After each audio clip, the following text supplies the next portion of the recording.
이제 한 달 앞으로 다가온 제20대 대통령 선거. 새로운 대통령은 어떤 나라를 꿈꾸고 있을까요? 그리고 그 안에서 어떤 비전으로 경제 정책을 펼칠까요? 오늘은 당선이 유력한 두 후보의 공약을 통해 발전하게 될 산업과 관련주를 함께 알아보도록 하겠습니다. 일단 두 후보 모두 탄소 중립이 반드시 가야 할 길이라는 것에는 동의하는 모양새입니다. 또한 석탄 발전소 조기 폐쇄 등 탈석탄 정책에 대해서도 공감대를 형성하고 있죠. 그래서 두 후보의 에너지 정책에는 전기 자동차에 관련된 내용이 빠지지 않습니다. 다만 두 후보의 의견이 엇갈리고 있는 분야가 있죠.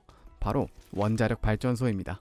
이재명 후보는 감원전을 주장하는 반면 윤석열 후보는 탈원전 정책으로 맞서고 있습니다. 여기에 에너지 전환을 둘러싼 속도에서 차이가 상당합니다. 이재명 후보는 재생에너지 대폭 확대 등을 통해 화석 연료에서 하루빨리 탈피해야 한다는 주장을 펼치고 있습니다.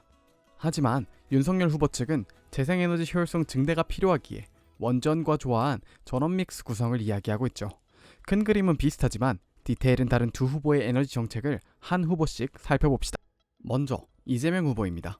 이재명 후보의 기후에너지 정책은 같은 정당의 뿌리를 둔 만큼 현 정부와 크게 차이나지 않습니다. 친환경, 탄소 중립, 에너지 전환이라는 지향점이 유사하죠. 하지만 2050 탄소 중립을 2040 탄소 중립으로 앞당기는 등 이번 정부보다 에너지 전환에 속력을 더할 전망입니다. 그를 위해서 가장 중요한 키워드가 바로 에너지 고속도로인데요. 에너지 고속도로란 재생에너지 확대를 뒷받침할 대대적인 공공투자와 제도 정비를 의미합니다. 현재는 풍력 발전, 태양광 발전 등의 그린 에너지를 생산하여도 지역에서 소비될 뿐 잉여 에너지 처리에 어려움이 있었지만 에너지 고속도로를 만들어 지역에서 소비 후 잉여 에너지를 타 지역에 판매하여 지역 복지 및 발전에 사용한다는 것입니다. 에너지 고속도로란 생성된 전력을 보다 효율적으로 관리하기 위한 인공지능 기반의 효율적인 전력망이라고 생각하시면 될 것 같습니다. 이러한 에너지 전환 과정에서의 산업 전환을 촉진하기 위해 탄소세를 도입하여 현 탄소 배출권 거래제에서 더욱 탄력을 받아 빠르게 저탄소 사회로 진입하겠다는 주장입니다.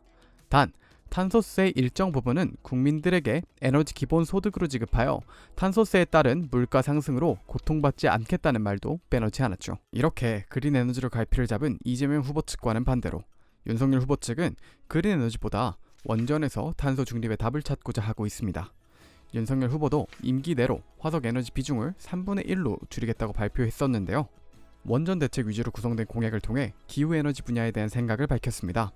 충분한 논의 없이 진행된 2050 탄소 중립 계획으로 전기 요금 상승, 산업 경쟁력 저하, 일자리 감소 등 폐해가 예상되는 만큼 속도를 늦춰야 한다는 주장입니다.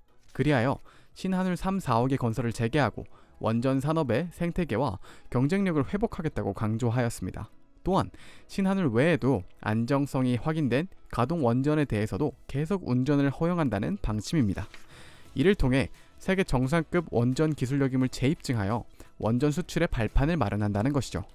또한 윤석열 후보 측은 재생에너지와 원자력을 조화한 탄소 중립을 추진하겠다는 구상을 발표하였습니다. 국내 원전 건설비가 경쟁국에 비해 30% 이상 저렴하고 건설 운용에 경쟁력을 확보했다는 점을 근거로 하여 한미 원자력 동맹 강화와 원전 수출을 통해 일자리 10만 개를 창출하겠다는 계획입니다. 또한 발전 용량이 300메가와트로 대형 원전의 3분의 1에서 5분의 1 정도로 작지만 안정성에서는 대형 사고 위험이 0에 가까우며 공장 대량 생산과 현장 조립으로 원가 절감이 가능한 SMR, 소형 모듈 원전의 개발에 적극 지원하여 국내 실증을 통해 해외 경쟁력을 제고한다는 주장입니다. 그린 에너지로 대표되는 이재명 후보와 원전 발전으로 대표되는 윤석열 후보의 정책을 간단하게 살펴보았는데요. 그와 관련된 관련주 살펴보며 마무리하도록 하겠습니다. 먼저 이재명 후보의 정책 관련주입니다. 앞서 설명한 에너지 고속도로를 실현하기 위한 핵심 기술인 스마트 그리드 관련주들입니다. INC 테크놀로지입니다. 가정의 전력 수요를 사물 인터넷을 통해 쉽게 파악하게 해주는 기술과 솔루션을 보유하고 있습니다. 수요를 미리 예측하면 전력을 과다하게 생산하지 않아도 되기 때문에 신재생 에너지의 효율을 높일 수 있습니다. 뒤에 엄니 시스템입니다. 사업 분야는 ESS 솔루션, 전기차 충전기 솔루션을 비롯 IoT 기반의 스마트 미터링 등이며 에너지 고속도로와 같이 국가적 인프라 확장 시에 수혜를 받을 것으로 예상됩니다. 마지막으로 누리플렉스입니다. AMI 기술 기반의 EMS 분야, ESS 기반의 EMS 분야, 태양광 등 에너지 자립섬 구축을 위한 솔루션을 진행하는 회사로 신재생 에너지 기술을 보유 중입니다. 다음으로 윤석열 후보의 정책 관련주입니다. 탈원전 전면 폐지를 앞세우고 있는 만큼 신한울 3, 4호기 건설사는 큰 수혜를 얻을 것을 예상할 수 있는데요. 바로 두산중공업입니다. 이어서 오르비텍입니다. 오르비텍은 원자력 발전소 점검 및 정비를 하는 회사로 원자력 생태계의 활성화를 시키겠다는 공약에 발맞추어 성장할 것으로 예상됩니다. 마지막으로 한전기술입니다. 국내 SMR 기술의 선두주자는 한전기술과 한국원자력연구원으로 현재 캐나다에 SMR 설치를 진행하는 등 상용화에 앞장서고 있기에 윤석열 후보가 대통령이 된다면 많은 지원을 받게 될 것으로 예상됩니다. 오늘은 유력한 대선 후보인 이재명 후보와 윤석열 후보의 에너지 공약과 관련주에 대해 알아보았습니다.